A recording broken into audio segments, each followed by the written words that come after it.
to another edition of High School Lowdown. It's the Vicksburg Post weekly football preview show.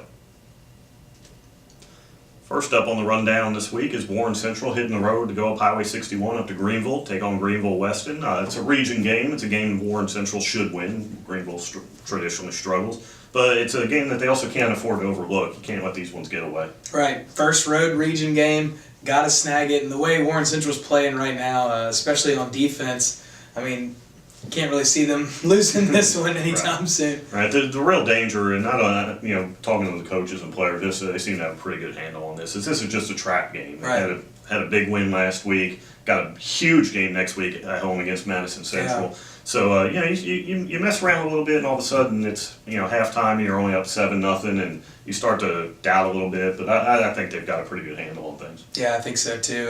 Warren Central's just playing really good ball. They got to see how they responded to some adversity last week in that 21-13 win over Northwest Rankin, and now they go on the road to get a big region win. That's right. Up next is Porter's Chapel, and they'll go on the road to Rayville, Louisiana, and take on Riverfield, a very good, undefeated Class 2A team. It's a big game for PCA. They need to win it to stay alive, realistically, for a playoff berth, and it would also help them with the complicated power points formula. Right. Luckily for PCA, they get points just for playing this game because Riverfield is so good that factors into that complicated PowerPoint system that I'm not even going to try and get into right now.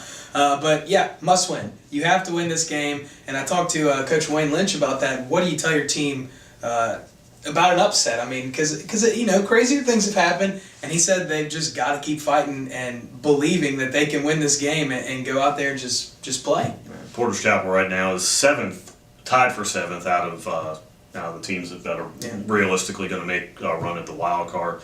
6 of them are going to get in, so they got to make up some ground, win one of these last 2 games this week or next week against Benton, or just hope for a lot of luck on the other end, some teams losing ahead of them. Yeah, and they've been in every game this year except for one, and it's just about finishing, and that's what they're going to look to do, and just hope to keep it close early and see what happens. Right.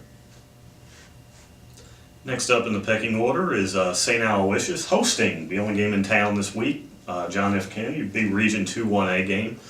St. Al, winners of 5 in a row, a couple in the region, and this is a huge matchup if they want to, kind of lock down, inch closer or lock down a playoff spot. This one they really need to get. Yeah, huge matchup, and this is a team that beat them pretty good last year, and I know they're going to be wanting this one.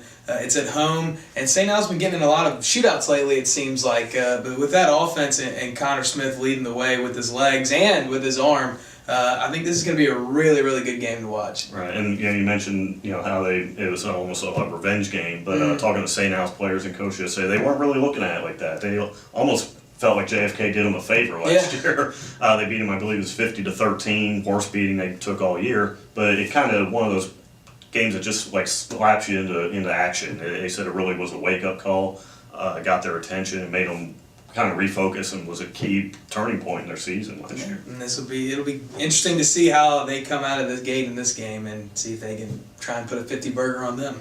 So, and bringing it on home is another road game. Vicksburg going on east on I-20 and then 55, and then maybe some back roads up to Germantown. Take on the Mavericks, undefeated. The only undefeated team in Region 2 5A. So kind of a theme this week of big region games. This is another one in that line. Huge. This one's absolutely enormous. I mean, Vicksburg coming off that nice win over Lanier on the road last week, holding the Lanier to negative 25 yards. And I talked to Coach Marcus Rogers, and he said that was just such a confidence builder for them to be able to go out and pitch a shutout and put up a performance like that. And they're hoping that carries over into Germantown this week. Right. It may need to, because Germantown and Lanier are going to be worlds apart as far as talent and coaching. So, this is going to be a much bigger challenge for Vicksburg. And, we talked about this before we came on the air here. These kind of games are almost count 2 or 3 times what they are. They're 1 in the standings, but when you start looking at tiebreakers and the games you expect to win, expect to lose, think you might win, think you might lose, if you can pull an upset like this, go over to Germantown, steal a win, not only do you get the tiebreaker on them, which turned out for them, for Vicksburg last year was a huge thing for them to make the playoffs, you also kind of get a leg up on everybody else that's going to have to run through Germantown eventually. And if things hold to form, that could be key key for Vicksburg in about 4 or 5 weeks. Right, Germantown poses the biggest threat right now to their region title hopes, and they beat them last year. And Coach Rogers said that that's a motivating factor, and that's something that they can build on, and hope to go snag another win this week. Thanks for tuning into this edition of High School Lowdown. For live scores on Friday night, check us out on Twitter at Vics Post Sports. That's VIXPOSTSPORTS. Check us out on the web after the game for updated game stories at VicksburgPost.com, or just go the old-fashioned way, buy the analog edition, the old newspaper at your newsstand or convenience store. For Corey Dunkel, I'm Ernest Broker. We'll see you next week.